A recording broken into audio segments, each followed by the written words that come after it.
Hello, and welcome to Conversations with Dr. Stephen Greer. This is Dr. Greer, and I'd like to thank the folks at the World Puja Network for hosting us here every 2 weeks. We are very grateful to them for their time and giving us this place where we can share with you an update on all our projects at disclosureproject.org and cseti.org and the orionproject.org. And I'm excited about being able to share with you today something that is right fresh from our journeys overseas. I'm joined today by one of our board members, Dr. Jan Bravo, who's a fellow emergency physician who worked for 20 years as an emergency doctor in the San Jose area in California and who has been working with us very closely since 1998 and is a very dear friend. She accompanied me and another member of our board and the owner of a biotech company, Emery Smith, to a foreign country where we were able to visit the folks who have this possible extraterrestrial biological entity, and where we were able to examine it and get full studies on it. And so today we're going to bring you an update on that and the progress we're making on the film Sirius, which you can see information on at sirius.neverendinglight.com. So thank you, Dr. Bravo, for being here. It's a pleasure to be here. This is pretty exciting information that we're going to share today. Yeah, you want to just sort of give people a picture of sort of what you experienced on this journey that we were just on? Sure.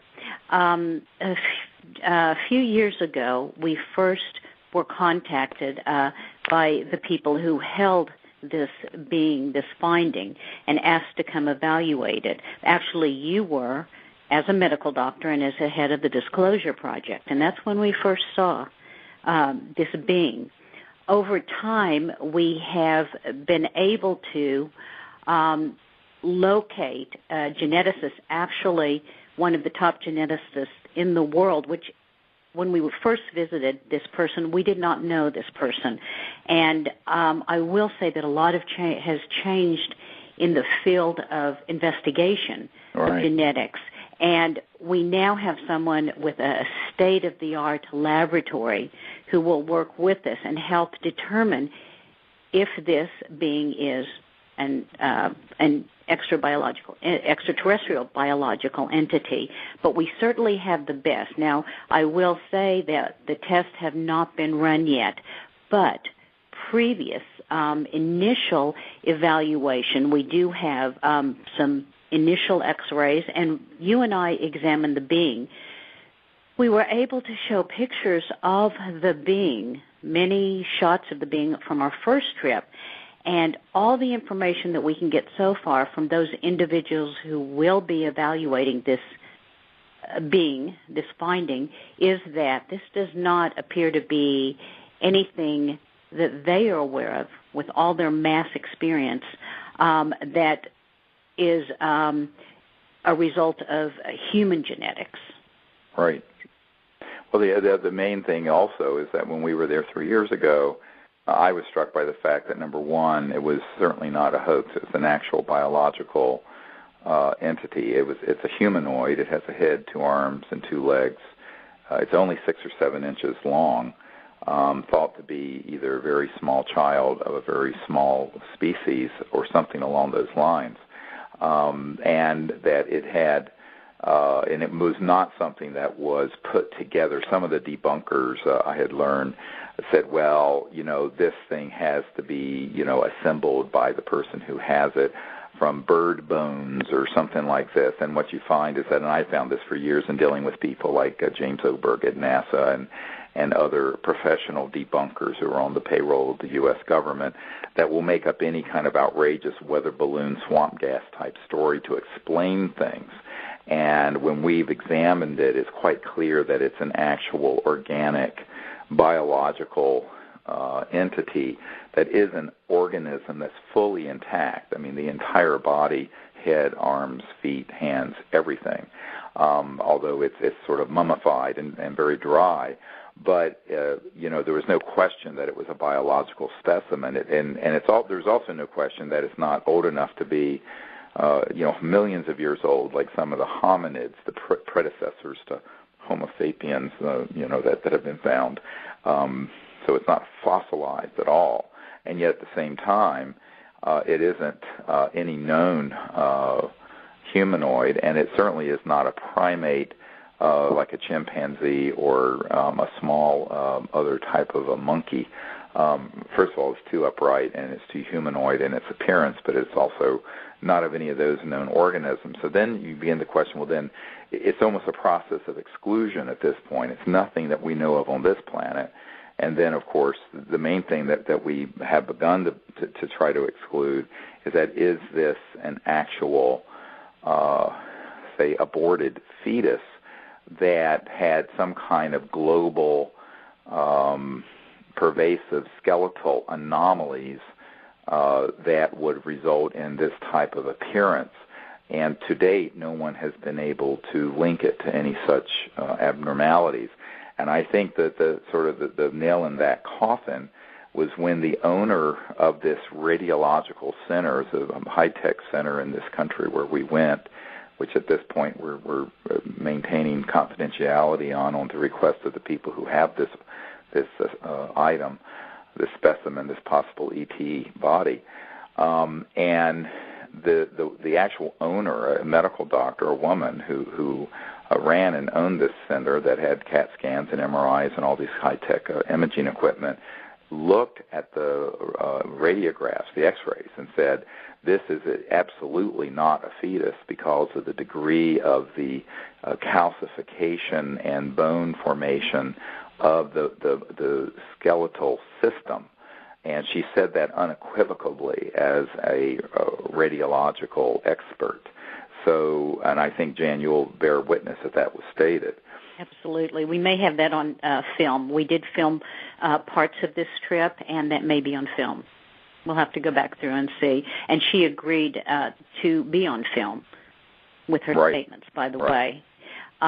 This is very exciting. Again, some people, that is probably the most often put forth by people who have not seen this or see just a picture of it, that, well, maybe it's an aborted fetus. But when someone studies it and actually looks at it, and as you said, someone with this degree of training makes a comment like that, it's very important. Well, the other thing that was quite remarkable is that we got an excellent, very detailed CT scan of this organism, which turned out to be much better than an MRI because it's such a dry organism. You really need some water in an organism to get a suitable MRI study. But in this case, since it was so desiccated, which is a word that means incredibly dried out, biological specimen that's very dried out, it was very desiccated. It means that the CAT scan was much more detailed. And as we were sitting in the tech room and they were taking these images and slices of the organism, and then they had a program that created a 3D image of it, and it is absolutely stunning. And you could not only see the internal organs, for example, in the chest, you could see the collapsed lungs were still in the chest cavity, but I'm fairly certain we also saw what was left of the heart of this organism. So the CAT scan, frankly, is dispositive proof that this is, in fact, an intact biological organism. It certainly, at this point, doesn't look to be anything that we know of that's human or anything that's been documented biologically on this planet, which in and of itself would make it an extraordinary scientific discovery, regardless of whether or not it's of extraterrestrial origin, which it certainly appears to be at this point. And so the CAT scan was incredible, and they had a program where they then took all the images and were able to put it into 3D and rotate it and go in through it by piece by piece by piece. It was astonishing. And we're excited because I think that a lot of this detail can then be in the upcoming movie Sirius if we continue to find what we think we're going to find with these genetic studies. Now, in terms of the genetic studies, as Dr. Bravo mentioned, the premier genetic teams in the world are involved with this, a man who is absolutely at the top of his field. And we are going to see that to the extent possible we can get full genetic research on this and see if it matches up with any known human organisms and how many genes we have in common. Now, this is a very complex thing and beyond the scope of this radio show because it gets into a lot of very arcane, state-of-the-art genetic work. But I'll just say that we were able to get some materials. Now, basically, we had to take a little bit of a couple of the ribs to get this material. We were not able to penetrate the chest cavity because it was so fragile and so small and so hardened from being dried out that even with the finest needles and things we had, and we did this all under sterile conditions with a dissecting microscope, which we had FedExed over to this country, that the attempt to do that would have resulted in the destruction of the specimen. And so we had to not go in and penetrate that chest cavity, which was our first line of attack. So our backup was to actually take a couple of pieces of rib, and we were able to see under the dissecting scope that there was bone marrow in those ribs, which was very interesting. Absolutely. Now, and a lot of it, enough to do the work that needs to be done. You mentioned the desiccation and the dryness. Interestingly, what preserved the specimen so well, the dryness, is part of what made it so toughened and hardened that we couldn't get everything we would like to have gotten, but that's what preserved the specimen. So we're grateful to have gotten what we got. Right. And we did this under, of course, as I mentioned, full sterile field procedures with sterile instruments and collection procedures, which Dr. Bravo and I and Emery Smith conducted. The owners of the people who have this specimen were just, of course, observing. And it's very exciting because I think that we do have enough materials. At least this is our hope. We're giving you this in real time. We've just returned from, basically for me, a 3-week trip and 20,000 miles of traveling. So I'm a bit jet lagged still, but this is fresh information that we wanted to share with the people who are supporting the project and who we're very grateful to have contributed so generously to serious.neverendinglife.com so we can do this kind of groundbreaking research and get all these studies done and create this historic film. So that's what we found, and I think that I have to say that the people at this radiological center were a bit gobsmacked, to use a good British term, when they saw these x-rays, but then when they saw the CAT scan and went, my God, this is certainly not anything that looks human, but it's a humanoid, and you could actually see the internal organ structures and all the details of this body.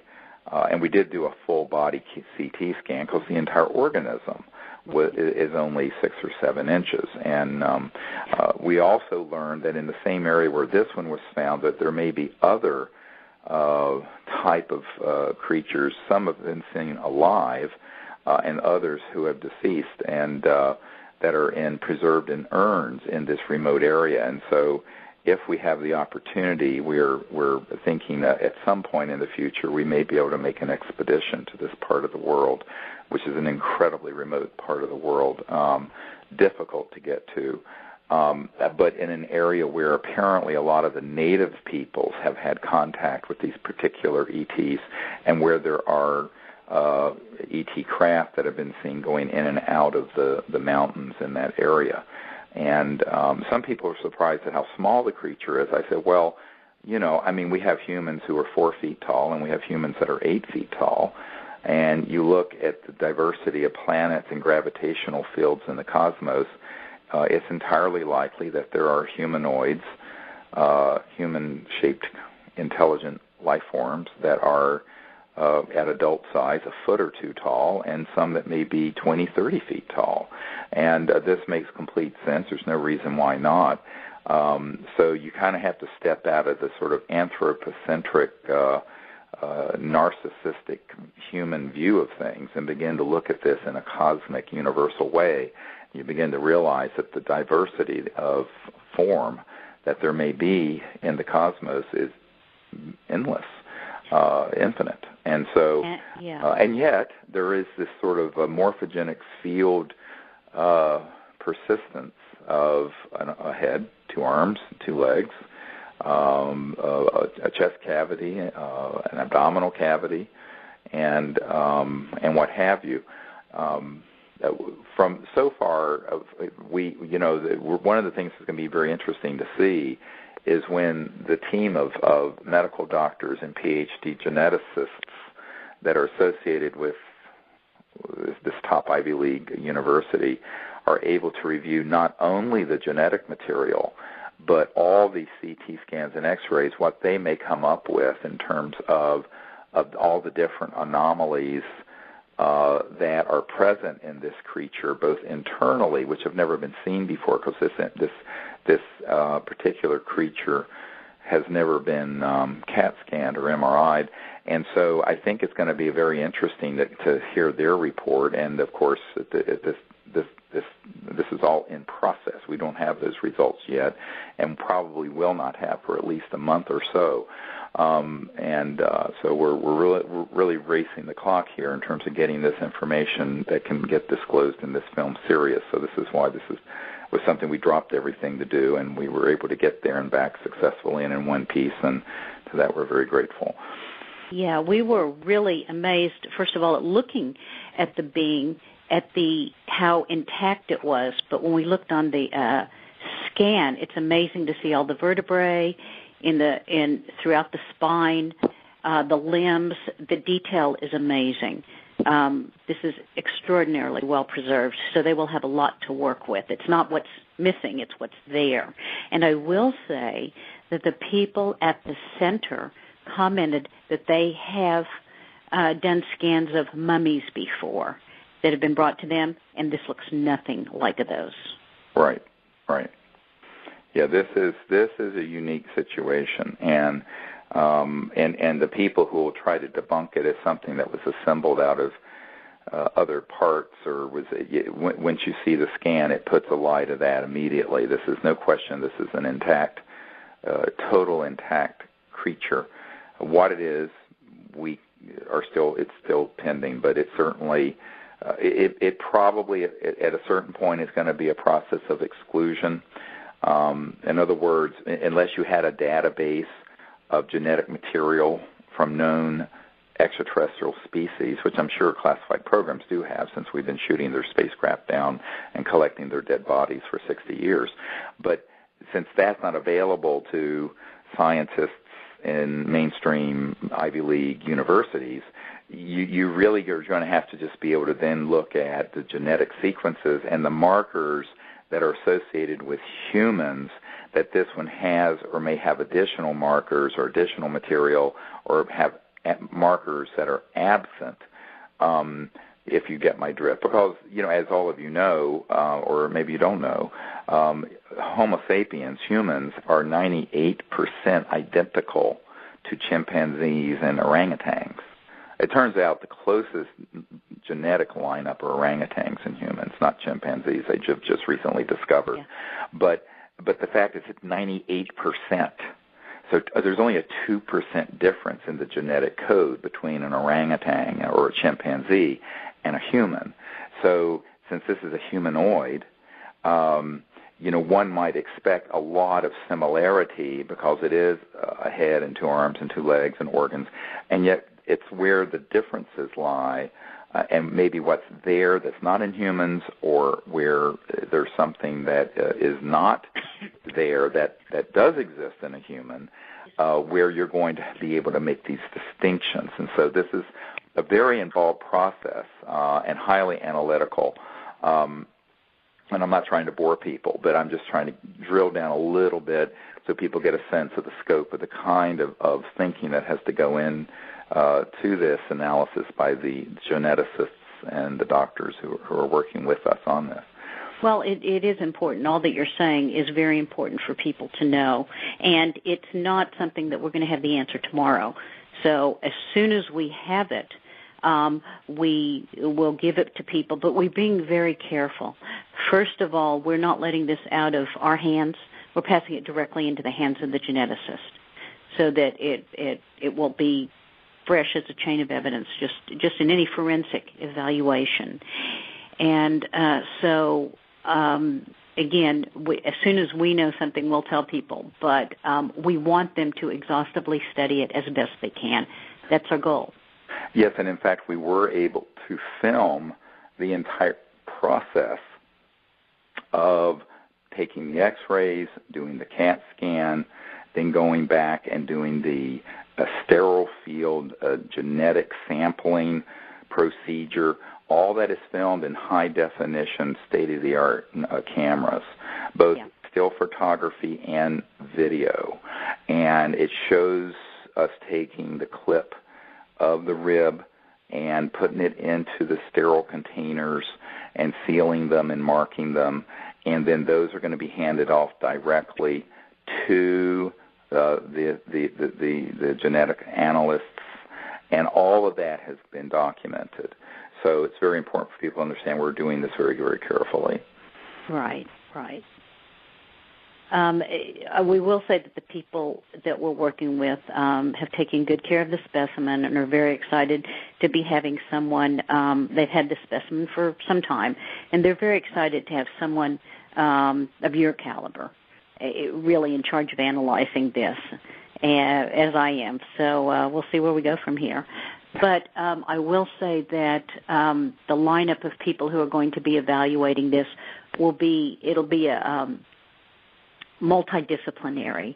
There are people who are specialists in bone structure, people are specialists in fetal abnormalities just to make sure that it's not that. We are going to have a lot of people look at the results of this. It's not just going to be one person saying this is it. And we're looking at it from all those points of view because we need to. So we believe that this is a very important finding. But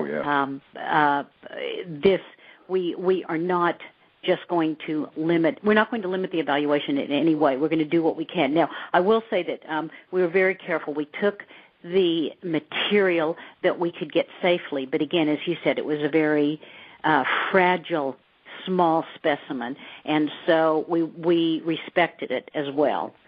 So we would like to do carbon dating if we can, but if we can add that to the genetic testing, we will. But again, there's a great deal that can be done with what we got, and we'll do everything that we can do.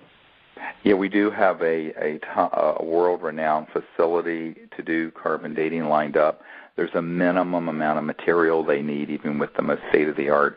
We're not sure we have that amount, so that's still to be determined. We could not take more material without disfiguring the creature, and we did not want to do that. So this is something we're not sure if the carbon dating will able to be done or not, because in terms of our triage and priority list, it was get the x-rays, get the CAT scan, see all the internal structures, and get a very detailed CAT scan of the creature, get enough material to do all the genetic studies we need, and then the last thing is if we do have enough of this material left over after the genetic studies, then we'll see if it's enough to do the carbon dating, and that is to be determined. We do not know yet. We do have a top-drawer team standing by at one of the world's most prestigious institutes that can do that with very, very, very small samples. But we just don't know if we'll have enough left over after we have to take what we have to from what we got for the genetic work. Right. Now, again, I'll say something that we've said before about this. Just in looking at the specimen, it's besides being well preserved, it's very well formed and symmetric, which is good as far as abnormality, as far as ruling out a lot of fetal abnormalities and syndromes. It's interesting because we've talked, and when we were there, if you remember, we were commenting again on how, on the differences from, even though it's humanoid, from the human form. The arms are longer. The shoulders are different. The whole physiological architecture of the shoulders, you see where they support longer arms. It's just fascinating to study, and I'm really excited for people to see this when it comes out. And in fact, on the CAT scan, they'll be able to see that very well. But there were so many things like this that we marveled at anew by seeing it 3 years later, right? Right, and not only that, but when you get the scan of the head and the side, for one thing, the head would be, if you can look at yourself in a mirror, it's as if our heads would be as large as from your collarbone to your pelvis. That's how big the head is proportional to the body. It's amazing. Yeah. And what's even more amazing is what we call the cranial vault, which is the part of the head from your eye socket, your eyebrows upward. It's at least 3 or 4 times bigger than our cranial vault proportionally, as a proportion, which is also very interesting. But it's not deformed at all. No. It's also interesting because the head comes to a point at the top, and whereas we have a teeny little point at the back of our skulls called the occipital process, if you feel the back of your head. So it's and the eye socket, oh my goodness, the eyes, eye sockets and the orbit, what we call the orbit, which is where the eyeballs sit in, although the eyeballs are not in there, but it's a fascinating, a very, very different structure. Everything about this creature is very different from a human, and yet it's symmetrical, so it's not like it's some grotesquely deformed thing. It's perfectly symmetrical being, except for the trauma, because it was hit on the side of the head, and back behind the right ear there is a caved-in area, and you can see that the head it was sort of hit, and the jaw and the head was torqued and twisted because of the blow.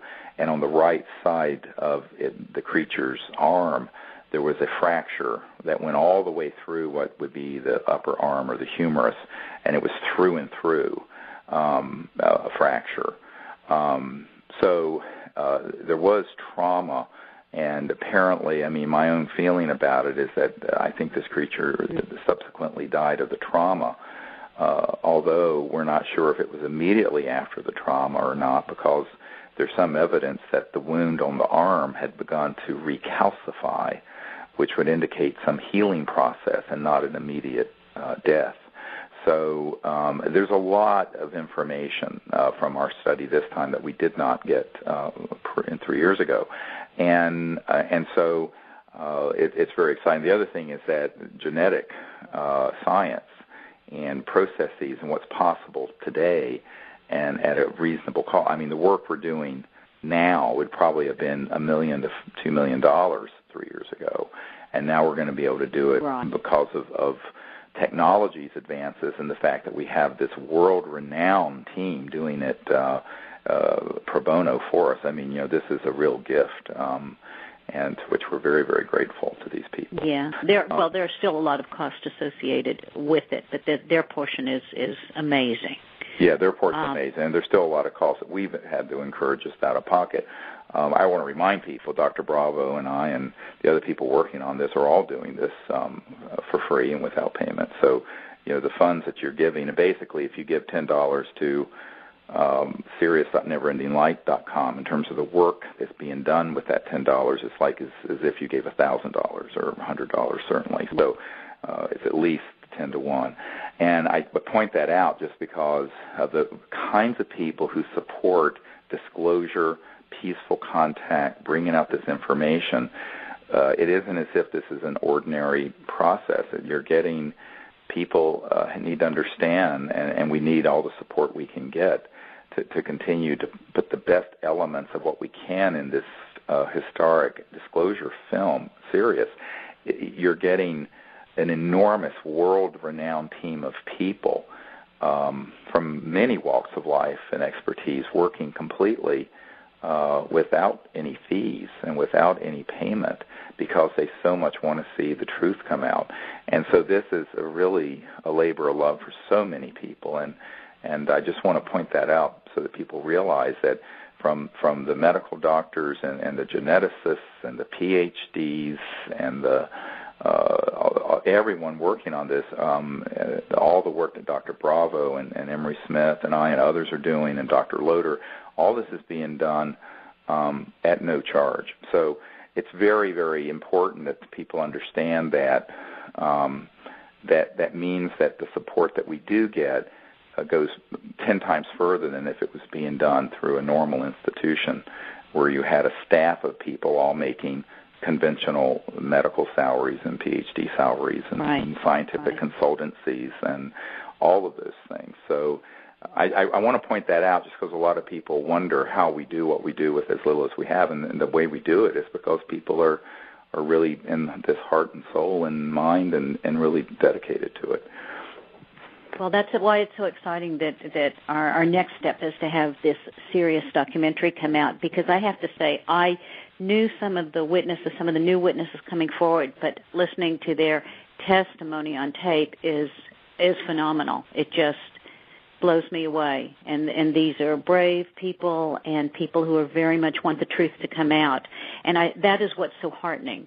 And that's what keeps me in this, doing this, because there's so many people that really want the truth out. And we hear from people all over the world who want to share their stories, and we don't have time or funds to get everywhere. I wish we could if we had a vehicle that would just take us in 5 minutes to Australia to get the testimony of someone who witnessed something during his military career and has people to corroborate, but we can't be everywhere every time. So this is the first major next step, and it's pretty exciting. Yes, I was reading recently where a few years ago there was, I think it was Smithsonian or one of these organizations raised and spent $5 million to send a team of people out to get at least one photograph of the giant squid in the ocean in its own natural environment, not a dead one that had washed up on shore. $5 million. Now, you have to understand everything we're doing is with about 5% of that, and we're talking about the most explosive technologies, the most important disclosure in the history of the human race that we're doing with 5% of what was spent to get one photograph of a giant squid in its natural environment. And I not to diminish at all the importance of photographing the giant squid. However, compared to this, so this is why I want to encourage people to contribute what they can to support this work, because as Dr. Bravo just mentioned, there are so many people and so much evidence and so much information that can come into subsequent documentaries and films when this one is successful that are waiting to be done. But of course, we're very limited in what you can do. You have to understand, if you're doing a 30-second commercial for McDonald's or Nike, you're going to spend more than $250,000 to produce that. The entire budget we have for this documentary would be a 30-second spot for a tennis shoe. So, we're trying to do what we can with what we have, but obviously the more resources we have, the more we can include the higher quality of all the material. And more importantly, we have so much good material that's already been filmed and that we have, but getting it out to the world. We don't know yet if a major media entity will allow this film to be aired, so we may have to be able to do a major public relations, press club, press release process, and that alone is going to be also something rather costly, because that you do have to engage a firm to do who knows what they're doing. And so all of these things are things that haven't been funded yet, to be honest with you, and that's why we need any contributions that people can make to serious.neverendinglight.com. We'll be going to all these different aspects of this project. And I want to just give people, Jan, if you don't mind for a minute, I want to go through a list of the kinds of things that Disclosure Project and CSETI.org, the Center for the Study of Extraterrestrial Intelligence, has provided to the production team at Never Ending Light and MAa20. As many of you know, we just did a presentation in Santa Monica, California, a little over 2 weeks ago that was sold out, and I apologize to people who showed up at the door who could not get in, but the facility was not that large. It only held about 600 people, but it was standing room only, and I went through the material that will be in this film, and it was filmed by about 5 high-definition cameras, and in that we presented, we had clips of the best military and government witnesses to UFO and ET events. And as you may have heard, we have about 110 hours of digital videotape of these witnesses, and we have provided to Never Ending Light the best, what I call my director's cut, of 35 hours. Now, of course, this whole film is only 2 hours, so it's a lot of editing down, but that gives you an idea of the scope. We also have provided hundreds of photographs and video clips from our CSETI contact expeditions, as well as photographs and video of ET craft and UFOs that have come in from all over the world. In fact, there are people who are professional collectors of such things, like Michael Hesseman and other people who have said, look, here's what I've collected, take what you can. We're doing the same thing with other people from all over the world. So we're providing to Never Ending Light and MAa20 the absolute best photos and videotapes, daytime, nighttime, still moving, that are legitimate and very exciting evidence to them. While they were here, since I've been on this show last, they were here at our farm in Virginia, as was our entire senior team, about 12 people here at the house, at the farm out here near University of Virginia and Thomas Jefferson's home, Monticello. And we went through all my archives and pulled out dozens and dozens of top-secret documents that are dispositive and mind-blowing, that most people in the world don't even know exist, that are authentic, top-secret government documents that establish that this is very real. And then we also went through all the correspondence files for Disclosure Project, where heads of state, ministries of defense, members of royal families, people who have been involved with the Senate, the President of the United States, various other leaders within the Pentagon, and what have you, the correspondence that was involved with me with the setting up of my briefing for the CIA director for President Bill Clinton. All of this was opened up, and they have. So there's endless amounts of this sort of material, which is very, very new. The public, frankly, has never seen it. And there are these new explosive witnesses that are being filmed, including the man who set up my briefings for the head of intelligence for the Joint Chiefs of Staff, the head of the very powerful Defense Intelligence Agency, which is like the CIA, but it's inside the Pentagon, the general who was head of that, and how all that happened. Our briefings at Wright-Patterson Air Force Base with the colonel who was over the division of that Air Force Base that dealt with all the ET materials, et cetera, and so on. And then, of course, people like Paula Harris and other researchers around the world have given us interviews that they have with the Minister of Defense, Paul Hellyer, Colonel Corso, photographs, Max Poggi, who is the Commandante, the chief captain of Alitalia Airlines, who has daylight photographs of ET craft that he encountered while he was flying.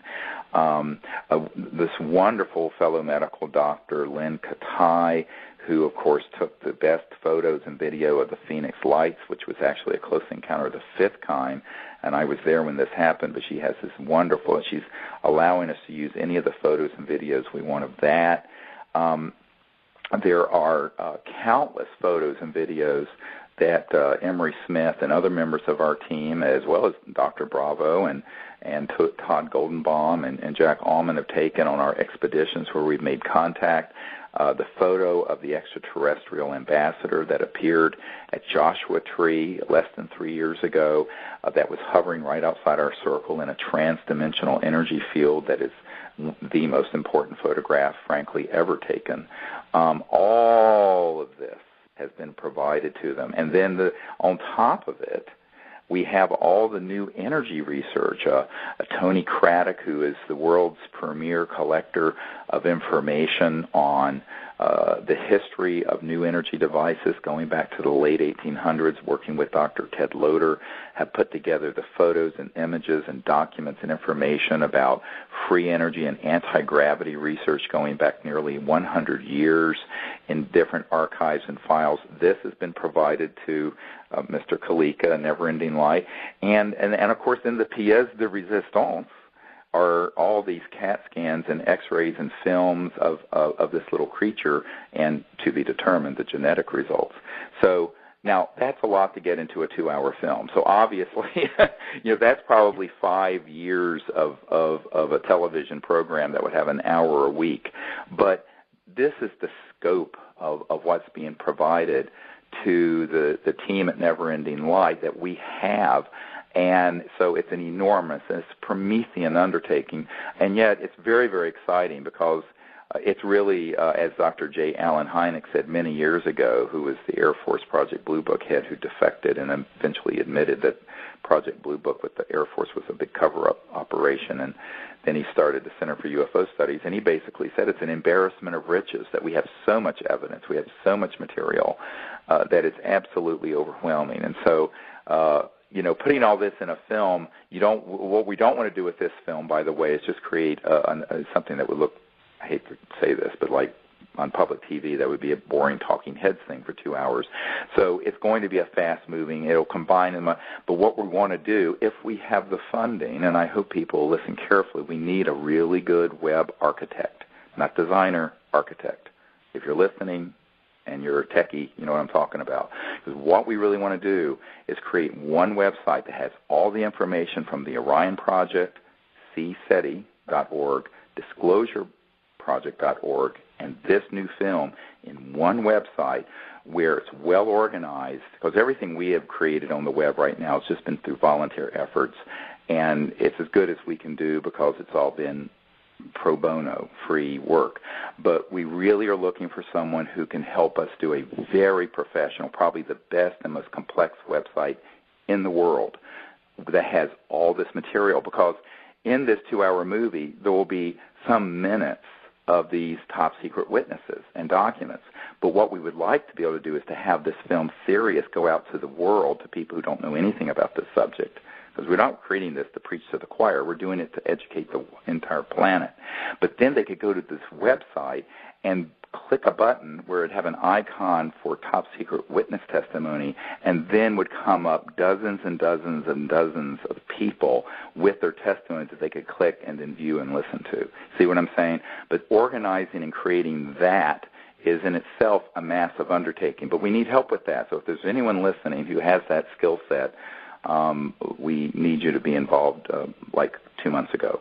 So so that's something we really do want to do. And so I tell people this film, Sirius, I hope will be like a portal where you go into the film and you get a sense of the scope of the subject, and then you can go to this website and there will be document after document after document, photo after photo after photo, video after video after video, all the details and reports and genetic analysis on this being, all the different top-secret witness military materials that will be there with the complete interviews that I've already created in this 35-hour summary from the 110 hours that we have, and on and on and on and on. And so you can see the scope of this. I mean, it would be a very large undertaking, but it would create this virtual extraterrestrial library that deals with contact, consciousness, extraterrestrial intelligence, disclosure, and all the new energy sciences, all under one roof. So that's something, it's an ambitious undertaking. obviously, and I'm sure there are people who would spend millions of dollars just to create such a thing. We don't have that, but we're hoping we can create something that at least approximates this vision with some folks who have the skill set to do it. I certainly don't have that skill set, and no one on our team does, to be quite frank, but we're hoping we'll find someone who does. Right, and the good news is we really want to get, as you said, we do have an embarrassment of riches. You have so much information you've compiled over the years, and that we have, but there's just been no way to put it out there. But this vision, that you've just put out is a way to get it out there. So that's pretty exciting. We want everyone to know everything we do. And so it's hopefully something that's going to happen. But I think you've just laid out the plan there that should be pretty exciting for most folks who keep asking us, tell us more, tell us more. Well, this is the plan, and also a series of premieres. You know, a lot of people said, when will the premiere be, and all this. Well, we really don't know. I mean, obviously, this is early October. We're still in full production. The film hopefully will be finished sometime in December. So hopefully early next year we'll be able to get it under a wrap and begin to announce and look at a premiere. But keep in mind that's something else. This is not being done by Fox Studios or Steven Spielberg. So even to engage a suitable premiere location and get that so that the public knows it's happening can cost a great deal of funds. So again, since we don't have a normal production company or television network or movie studio behind this, this is all being done by us with what we've got. And so to the extent that people can help us, that's going to really open doors. And in fact, if people who are listening have contacts in the world of publicity, distribution, what have you, serious help. I know anyone can slap something up on YouTube, but I'm talking about really moving this in a first-class way to the front of human awareness from the point of view of publicity, PR, and all of that. That's something we'll need help with. And we have identified some folks who will help us with that, but they work on a fee-for-service basis, and so that has to be, of course, paid for. Not everyone is as crazy as Dr. Bravo and I, who give up our medical careers to be doing this for free. But so some people actually do have to make a living. We certainly need to make a living as well. We're just sacrificing our income to do this. But most people, you really cannot expect a professional PR firm to do it pro bono. If there is a top drawer one out there that someone knows of who will do it pro bono, then by all means, let us know. But so far, the ones we found are people who are very sincere and very interested, but they do have a fee associated with their services, and we'll have to raise those funds as well. So these are all things that we're looking to do, and to the extent that we can do it with the public support, we want to do it that way. One thing I want to just remind everyone: all of this has been what's called crowdfunded. And it means that the public has supported this, and it's actually one of the top crowd-funded documentaries in history right now. But all the other subsequent work that has to be done, we hope can be crowd-funded as well, because what we don't want to do is give up control over either the message or the film to some big corporate conglomerate that then ruins it. And so this has become the problem. I can tell you story after story of the people I've met with at ABC and Fox and the Wall Street Journal and major newspapers who begin to want to roll this information out, and someone from inside the intelligence community and inside their corporate structure comes to them and says, do not do this, and they black shelve the information. At one point, the executive producer of ABC News came out to my home, and I gave him this 35-hour cut as well as all these documents. And he went back to ABC News headquarters in New York, and he told me, look, I'm in charge of these shows like Primetime Live in 2020 and what have you, and I'm going to have this, this is the biggest story ever. I said, yes, it is. And a couple weeks later, he calls me up and says, Dr. Greer, they won't let me run with this story. And I said, really, who are they? And he said, well, Dr. Greer, you know who they are. So I think the public has to be not naive about that. We have a lot of people contact me and say, hey, have you contacted the documentary section of CNN yet? I'm going, yeah, right.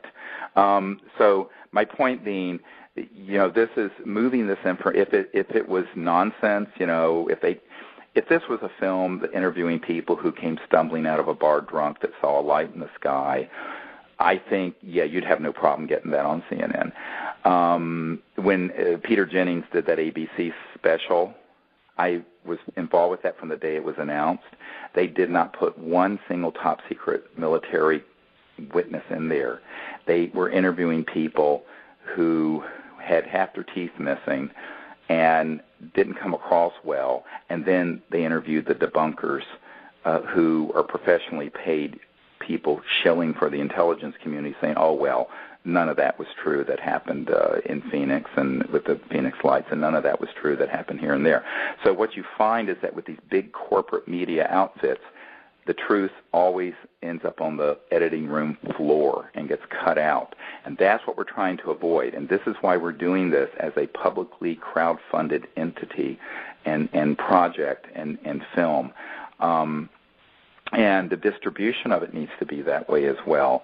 But there are good people out there who can help us with an independent film like this or independent film festivals. Some of you listening may be connected to some of them.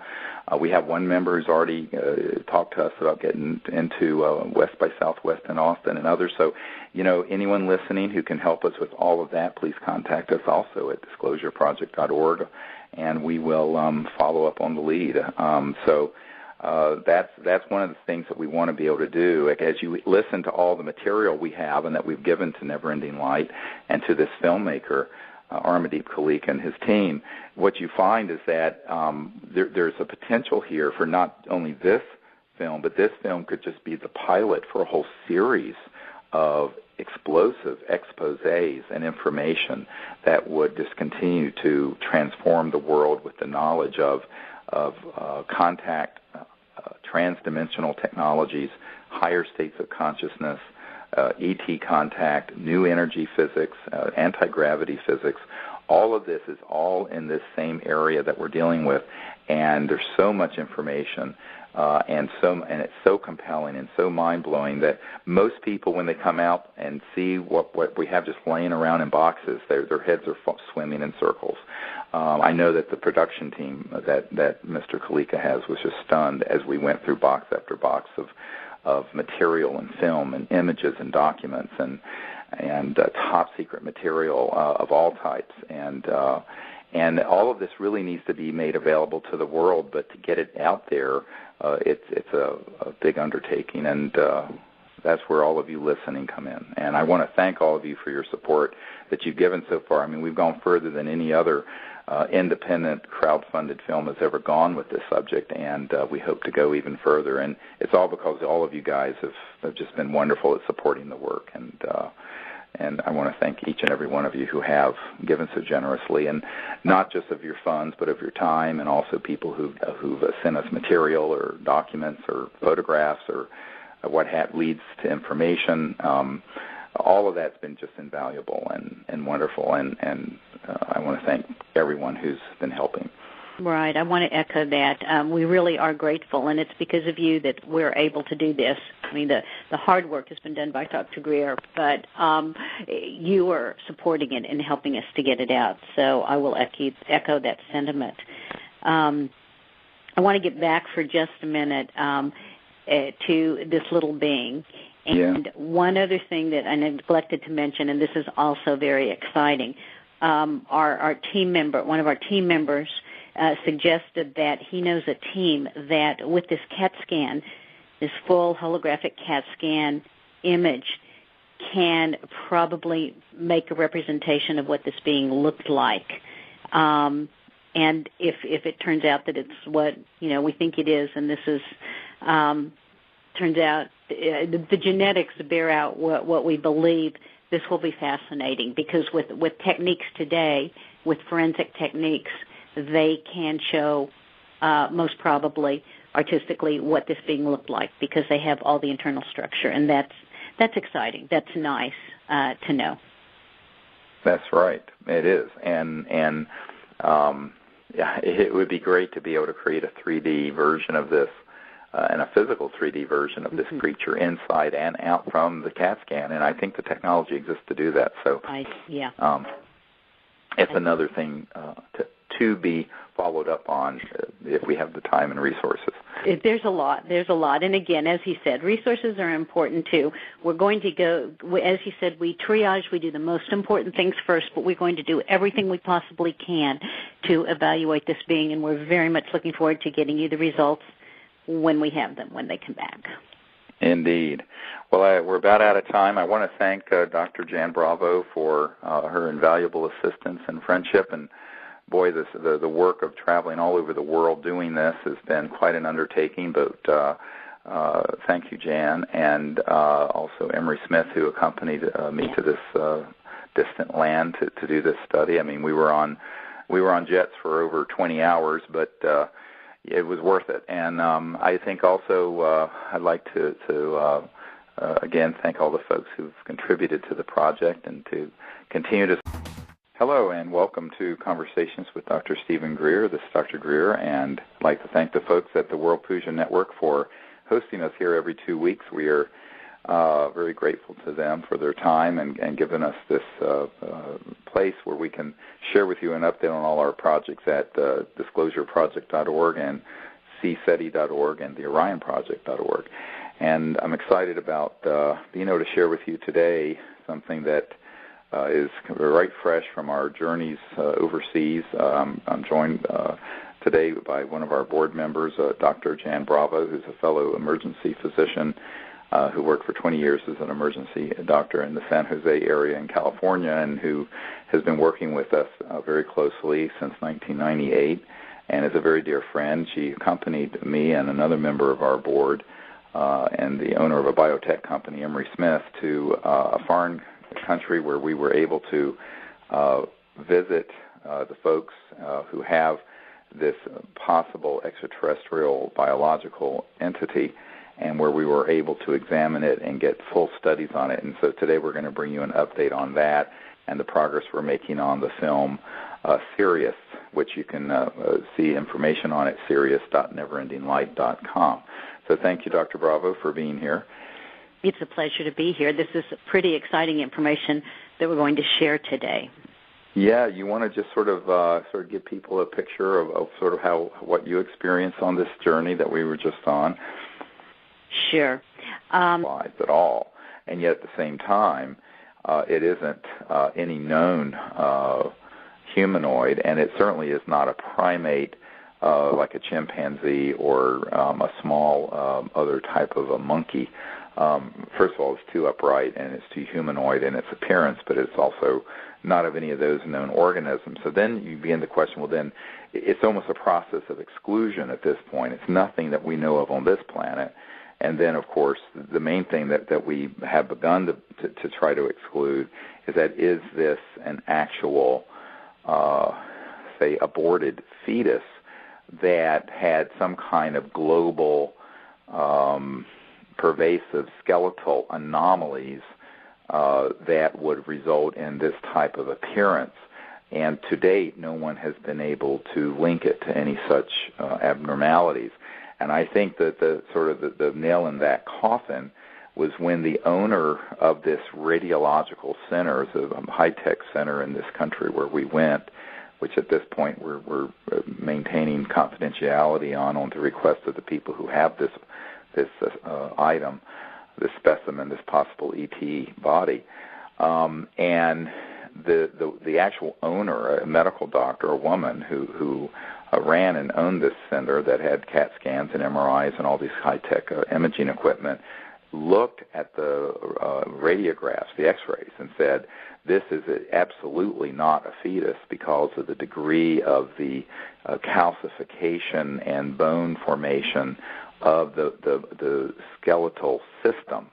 And she said that unequivocally as a radiological expert. So, and I think, Jan, you'll bear witness that was stated. Absolutely. We may have that on film. We did film parts of this trip, and that may be on film. We'll have to go back through and see. And she agreed to be on film with her statements, by the way. This is very exciting. Again, some people, that is probably the most often put forth by people who have not seen this. right. Or see just a picture of it, that, well, maybe it's an aborted fetus. But when someone studies it and actually looks at it, and as you said, someone with this degree of training makes a comment like that, it's very important. Well, the other thing that was quite remarkable is that we got an excellent, very detailed CT scan of this organism, which turned out to be much better than an MRI because it's such a dry organism. You really need some water in an organism to get a suitable MRI study. But in this case, since it was so desiccated, which is a word that means incredibly dried out, biological specimen that's very dried out, it was very desiccated. It means that the CAT scan was much more detailed.